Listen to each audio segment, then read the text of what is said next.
को थामने के लिए आरबीआई पिछले 3 महीने में नीतिगत ब्याज दर रेपो रेट में 1.40% की वृद्धि कर चुका है। इस दरमियान रेपो रेट 3 बार बढ़ी है, लेकिन तमाम बैंक 4 से 5 बार होम लोन की ब्याज दरें बढ़ा चुके हैं। ब्याज दरों में वृद्धि का सिलसिला आगे भी बने रहने के संकेत हैं और जिस तरह से ब्याज दरें बढ़ रही हैं उस हिसाब से लोगों की सैलरी में इजाफा नहीं हो रहा।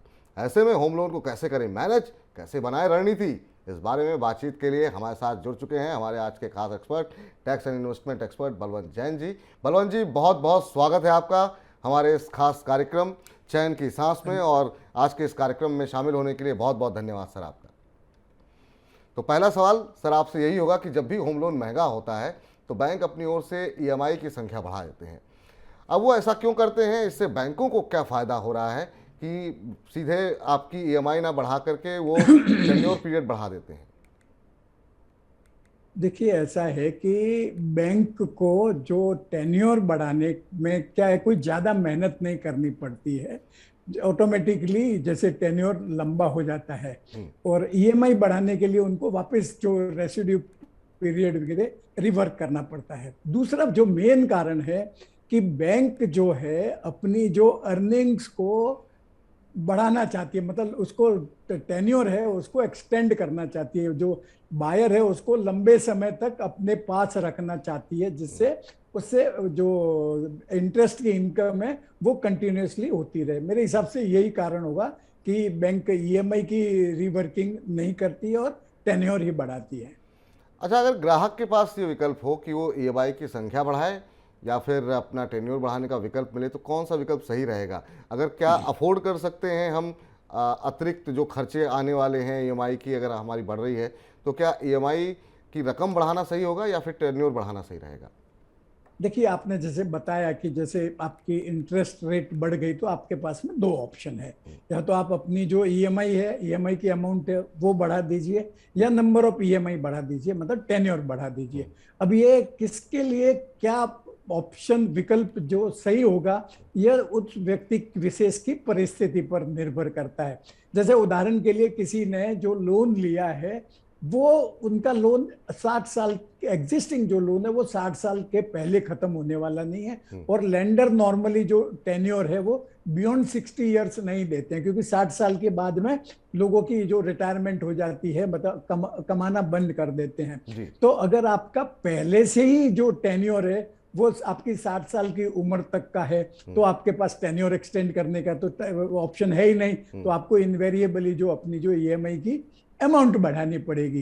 परंतु जैसे अगर आपके पास में आपका ईएमआई, अगर आपका जो लास्ट ईएमआई 50 साल की उम्र तक है, 55 साल की उम्र तक है, तो आपके पास में 5 या 10 साल और अपना जो होम लोन है वो सर्विस करने को अवेलेबल है। तो उस स्थिति में आप अपना टेन्योर बढ़ा सकते हैं। इसके अलावा अगर आपको लगता है कि मेरे पास में जैसे होम लोन लेने के बाद में मेरी इनकम में इजाफा हो गया है और मैं बढ़ी हुई ईएमआई सर्विस कर सकता हूं, और नॉर्मली जो इंडियन लोगों की साइकोलॉजी रहती है कि अपने सिर के ऊपर जो भी लोन है वो जितना जल्दी है उतना जल्दी भुगतान कर दो, अपन डेट फ्री हो जाए। उस परिस्थिति में आपको जो अपनी ईएमआई की अमाउंट बढ़ा देनी चाहिए और जितना जल्दी हो उतना जल्दी आपका जो लोन है वो खत्म हो जाएगा।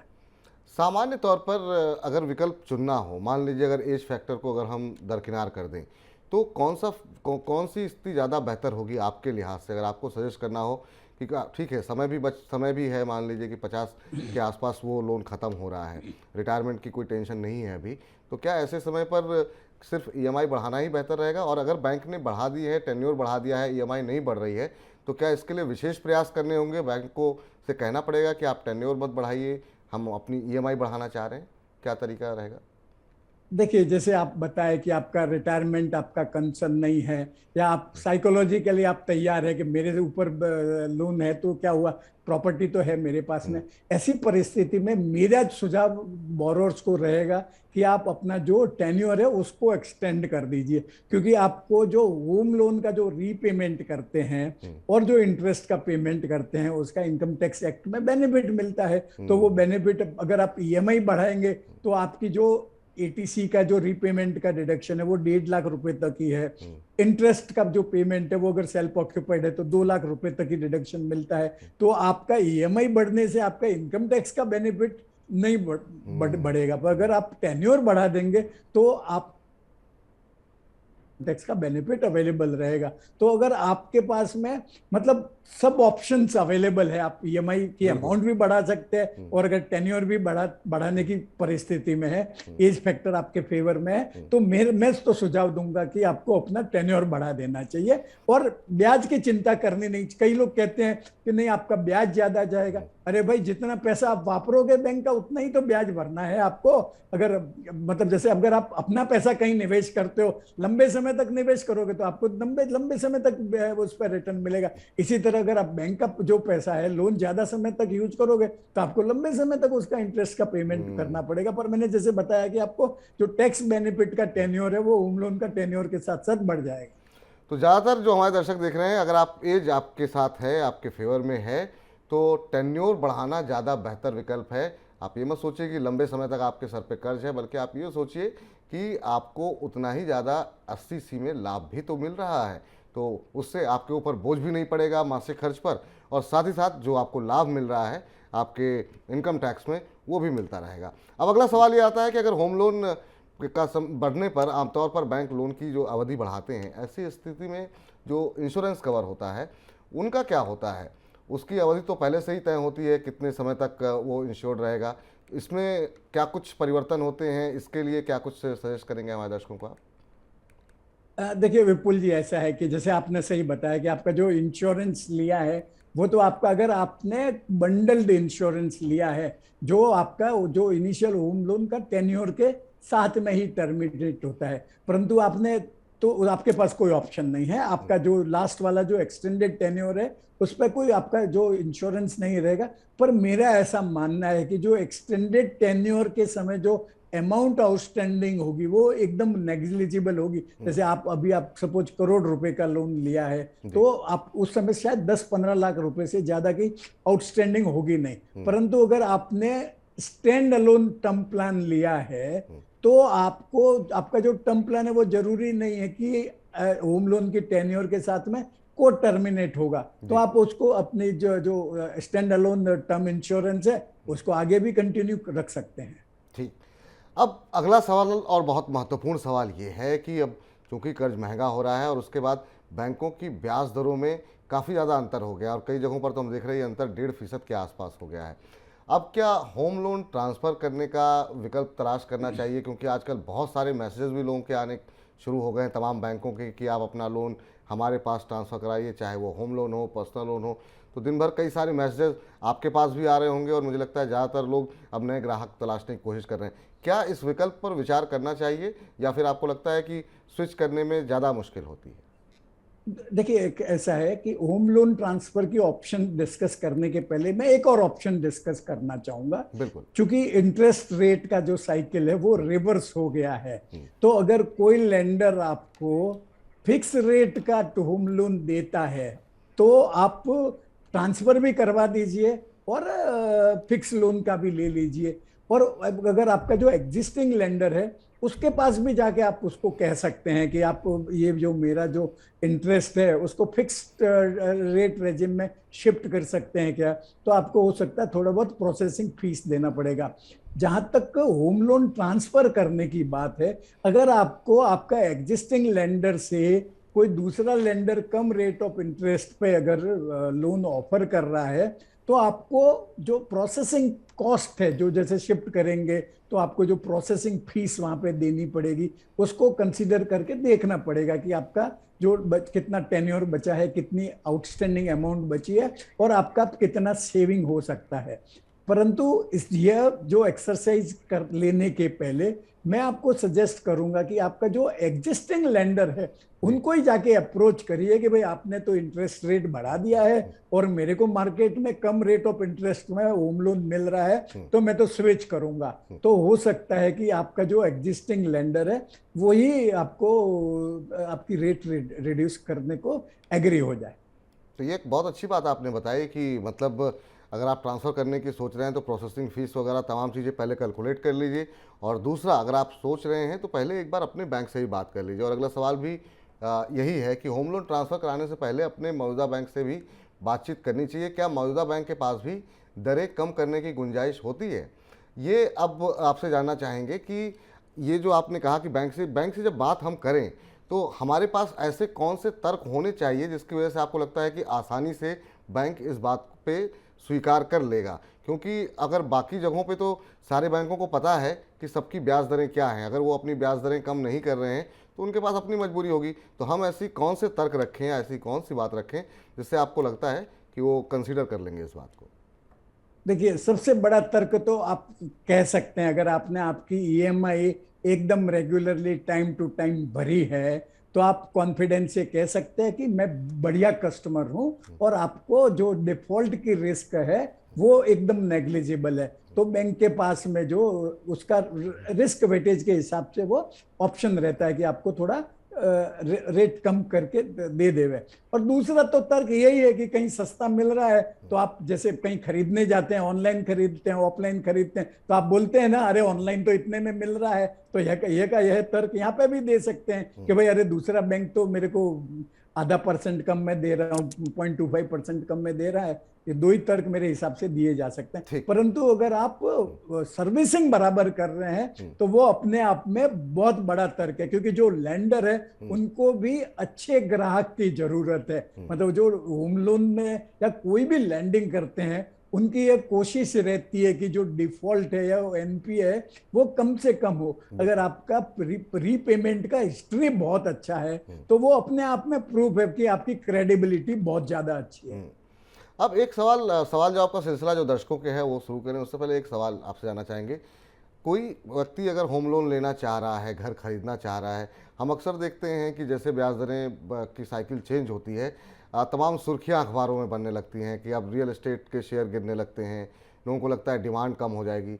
कोई व्यक्ति अगर मकान लोन लेना चाह रहा है तो क्या उसको इस बात से चिंतित होना चाहिए कि इस समय ब्याज दरों की साइकिल क्या है? क्योंकि ये हम देखते हैं कि हर 2-4 साल में बदलती रहती है और जब आप लोन लेते हैं तो वो 10-15 साल या 20 साल तक का होता है।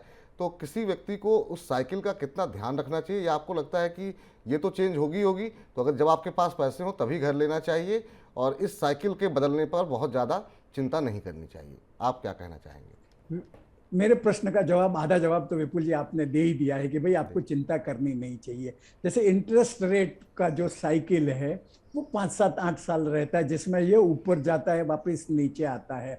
और होम लोन का चूंकि टेन्योर जनरली 20 साल के आसपास होता है, तो आपका होम लोन के टेन्योर में आपका जो ये आप 2-3 साइकिल जो इंटरेस्ट रेट के देख लेते हैं।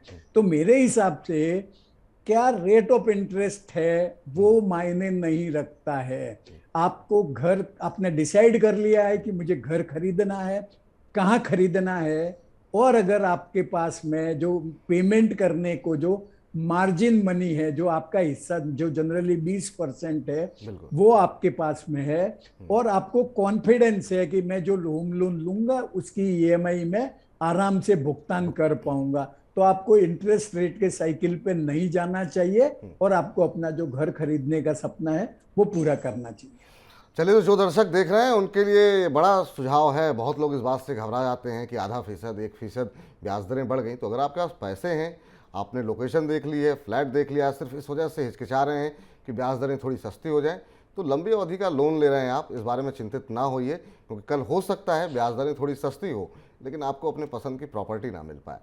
चलिए, अब सवाल जवाब का सिलसिला शुरू करते हैं। हमारे साथ हमारे पहले दर्शक निशेष जैन ने सवाल पूछा है, जो कि कोटा राजस्थान से है। उम्र इन्होंने अपनी 42 साल बताई है और इनका कहना ये है कि इन पर होम लोन का 22 लाख रुपए का बकाया है। मेरी 5 लाख रुपए की बैंक की एफडी चल रही है, क्या मुझे इस एफडी से होम लोन का बोझ कम कर लेना चाहिए?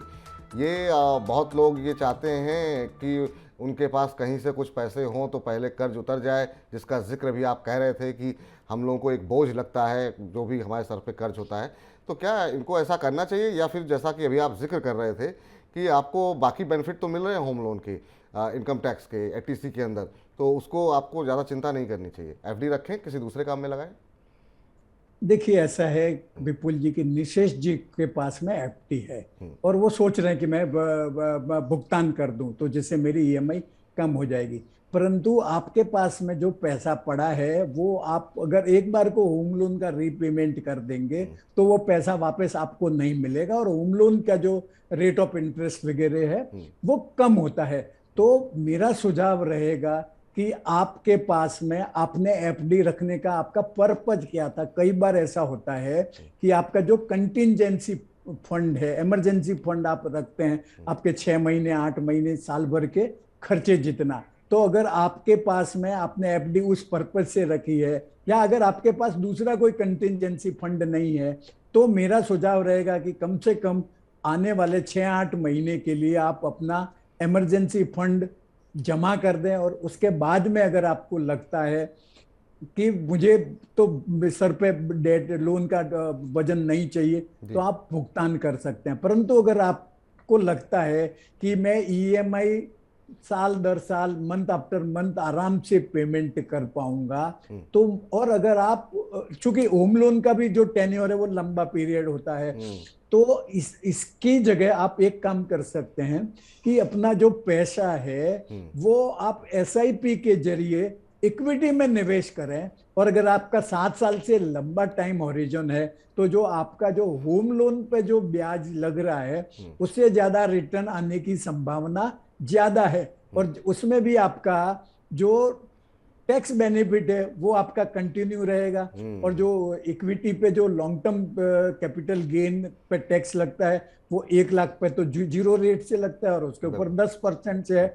तो मेरे हिसाब से दोनों साइड में आपके पास में टैक्स बेनिफिट है, परंतु आपके पास में वो एटीट्यूड और एप्टीट्यूड होना चाहिए इक्विटी में इन्वेस्ट करने का। क्योंकि ऐसा है कि अगर आप रोज अगर आपकी जो पोर्टफोलियो का वैल्यूएशन वगैरह देखे, तो कई बार ऐसा होता है कि आपका 100 रुपए का इन्वेस्टमेंट किया हुआ है वो 60 रुपया भी दिखता है, पर अगर आप 60 रुपए पे भी अपन कलेजा मजबूत रख के अपने पास रखते हैं तो वो 100 का 200 और 400 भी हो सकता है लंबे समय में।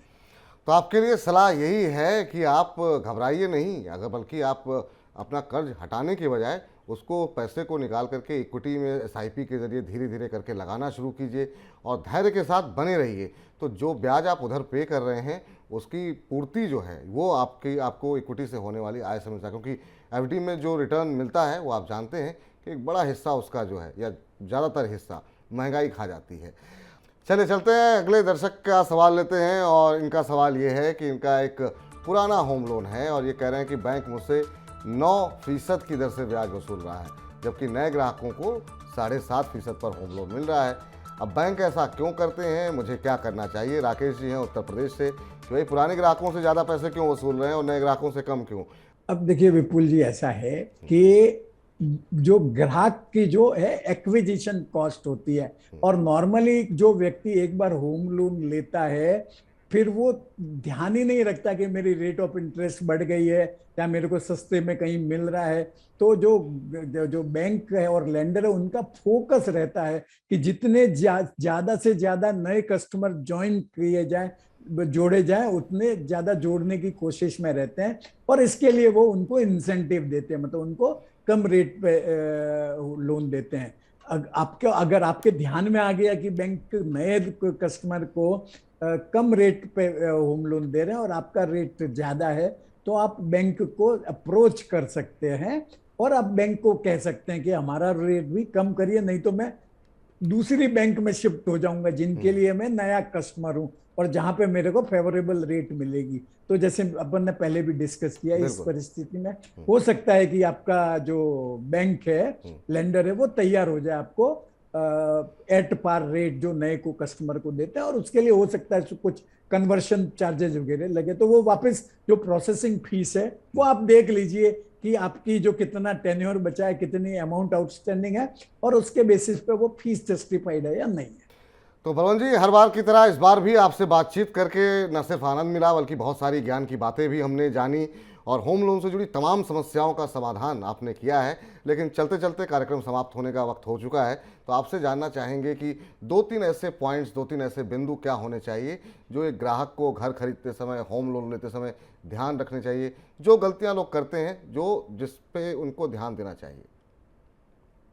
देखिए विपुल जी, ऐसा है, सबसे पहली चीज में सब व्यूअर्स को जो होम लोन लेने की सोच रहे हैं, घर खरीदने की सोच रहे हैं, कहना चाहूंगा कि उनको सबसे पहले अपनी जो क्रेडिट रिपोर्ट, क्रेडिट ब्यूरो से अपनी जो क्रेडिट रिपोर्ट है, जैसे आम भाषा में उसको सिबिल रिपोर्ट या सिबिल स्कोर बोलते हैं, बिल्कुल। वो मंगवा के चेक कर लेनी चाहिए।